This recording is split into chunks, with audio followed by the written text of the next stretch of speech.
Good afternoon again, Miss Mason. How are you doing today? I'm fine, thank you. I'm a little stressed, a little ticked. All right.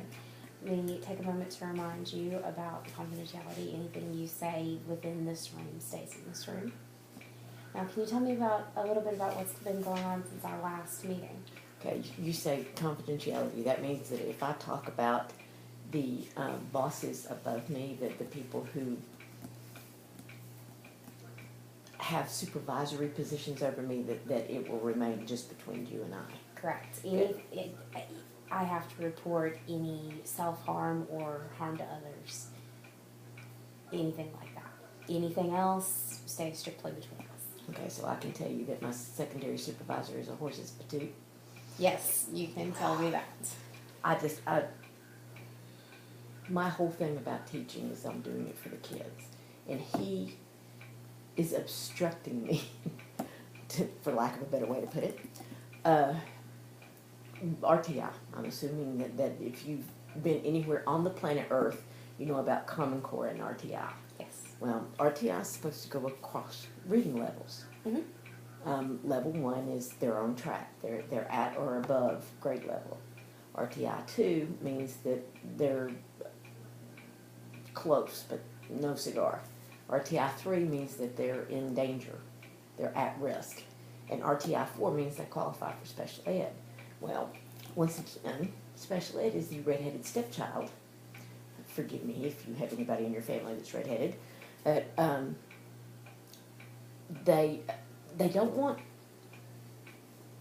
general ed does not want to provide anything for special ed because everybody has this conception that special ed has all the money in the world. And so I had to specifically ask to get the same RTI curriculum that the general ed teachers were getting, the same training that they were getting, and it was like, oh, well, we have these extras, y'all can have those. No training. I've got at least 3 kids, and probably 4, in my RTI group of 16, when we're not supposed to have more than 10, in a closet that needed to be moved out. But the secondary supervisor specifically told the person immediately adjacent to me that would that could move these kids. Mm-hmm. Told him not to. For what reason? Because it would be inconvenient. I see. And they're special ed.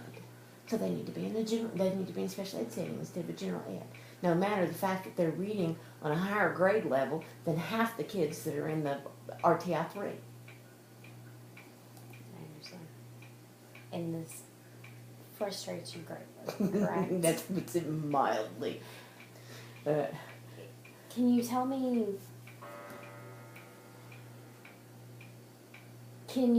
a little bit, if you had all the resources at your disposal, how you would work this?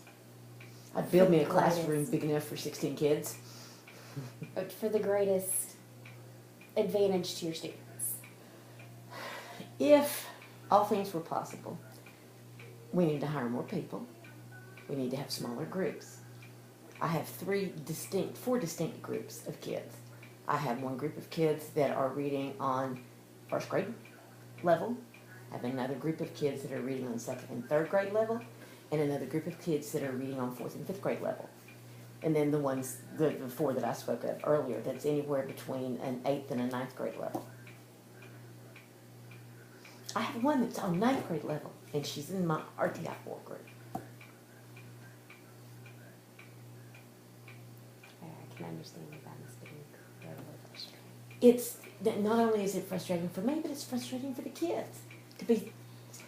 I can't work with the first grade kids over here because these guys over here won't behave themselves because they're used to being able to do whatever and not being made to work, because that's how it goes in elementary school. They don't have to work until they get to the high school. And then they think they don't have to work until they get their first report card where they're failing. And then mama calls and wants to know why their IEP is not being fulfilled. When their IEP is being fulfilled, their kids are just not turning in their work. Their stuff goes into the black hole of their backpack and it never comes out again. And then mama calls and fusses at me. I'm sorry. I know. I fully understand, and I'm happy to be here to let you get that off your chest and get some stress relief from that. Now, I'm not the only teacher. The thing is that it's all the teachers that are this frustrated. And we're losing teachers left and right. The younger teachers are finding other professions to be into, and the older teachers are retiring as fast as they can. And it's just, the kids are the ones that's losing out, and that's what frustrates me so bad. And there's not little to nothing I can do about it. I can understand that.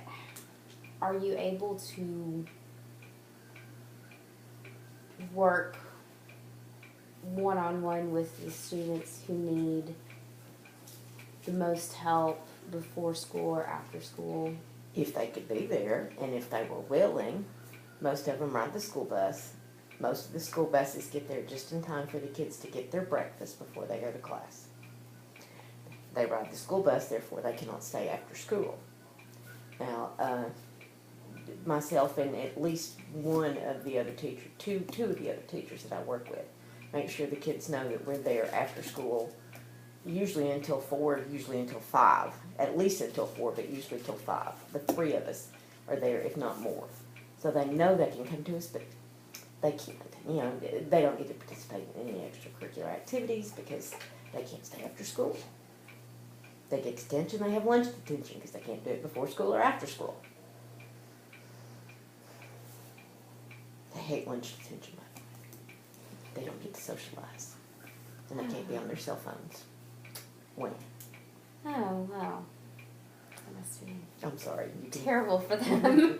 Yes, it is actually, because they are all welded to their phones. Gosh, If you watch them, they'll about every 3 seconds they'll check their pocket, make sure it's still there, wherever it's at, wherever it's not supposed to be, under their leg or behind their book or. I could make $1,000 a day if I got $1 for every time I said put your electronic device away, because that covers cell phones and MP3 players and nooks and crannies and everything else. is there some sort of incentive for them to put away their electronic devices? Yeah, it doesn't get taken up and sent to the office. Which point the parent has to come pick it up. Pretty good enough. You would think so, yes. Usually the number one response is, "Ain't taking my phone." When we spoke last, we talked about ways that you reduce stress at home. Have you been able to do any of those and feel some stress relief? Well, I can say that I finished one book since I spoke with you last. I've started 2 more, but I finished one book. And I had been reading it in class. I've got one teacher who starts every class period with a 15-minute reading period. So I can actually read in that class. I have one book that's waiting for me right now. I have like 6 papers I have to grade before I can start reading. Vince take it with me to the car show today and I forgot it. But I won't open it until I grade those papers. Because I know myself well enough to know that I won't put it down until after I get through with it. It's understandable. I have spoken with my grandbabies twice this week, and they make me laugh, and that's very good. I see you're wearing a car show t-shirt, and you mentioned a car show. Yes, I got to go spend a little bit of time at the car show today with my husband. It was a beautiful day, and this was the first Saturday he's had off in a month. So he was more relaxed, and I was more relaxed. His job is weighing on him very heavily. But he is working way too many hours and not taking very good care of his own health. And is there something that you can do something else like the car show that helps both of you relax? Well, the biggest problem with that is his work schedule. It doesn't leave a lot of time to do anything. The main reason he got off for this car show was because he took yesterday off. Okay. So he has to take a Friday off in order to be off on Saturday and or Sunday. Oh my goodness. Yes. This is what happens when the son takes over for the father and the son has no experience with real world jobs. Understandable. Well, our time is about complete for today, but I would like to ask you to keep trying to find things that relax. Start your book. And would you like to come back in a week or so and we talk again? I think that would be wonderful. All right. It is very relieving to vent to someone that doesn't have anything to do with my job or my kids. I'm very glad that I can be that release valve for you. Thank you. All right. Thank you very much, and I hope you have a good day. Thank you. You too.